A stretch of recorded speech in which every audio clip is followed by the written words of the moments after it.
with a semi-final with Van Gerwen in the Grand Prix, and obviously it culminated with that. You are a fantastic player, Stephen, at the World Championship.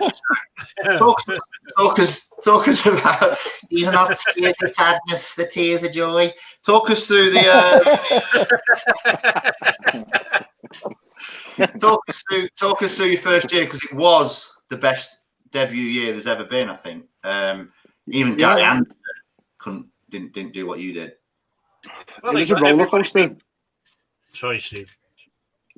Yeah, it was a roller coaster, really. Obviously, moving over was a big step in itself, and it would have been nice to obviously try and defend the Lakeside, but there was no guarantees that I could do it.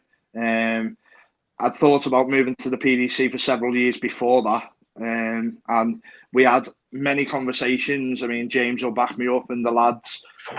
We talked about moving as a group of players. Unfortunately, that didn't happen, and I was the only one who absconded, and I was made to look a bit bad. But I think it was, well, I know it was the best decision I've ever made.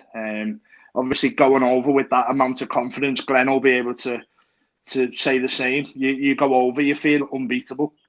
I was turning up at the venues, even with Van Gerwen there and the best players in the world, and still feeling like I could compete and beat these players. And luckily for me, the second day I did do that. The first day I lost to Van Gerwen, which sort of gave me a bit of a wet fish slap round the face and sort of woke me up to what I was to expect. But yeah, the first season really was unbelievable. Obviously ending with the Barneveld game, but an epic game as well. I think Sky even show it now. It's shown on Valentine's Day around the world, me crying, and the love-hate relationship I have with Barney as well. He was a great player. He was a role model in my days at the BDO, and obviously growing up into the sport. And unfortunately now he's not around to play anymore. But he's not dead. No, he's not. But he did have a big impact on my career, and he was one of the players who I looked up to, as well as Phil Taylor.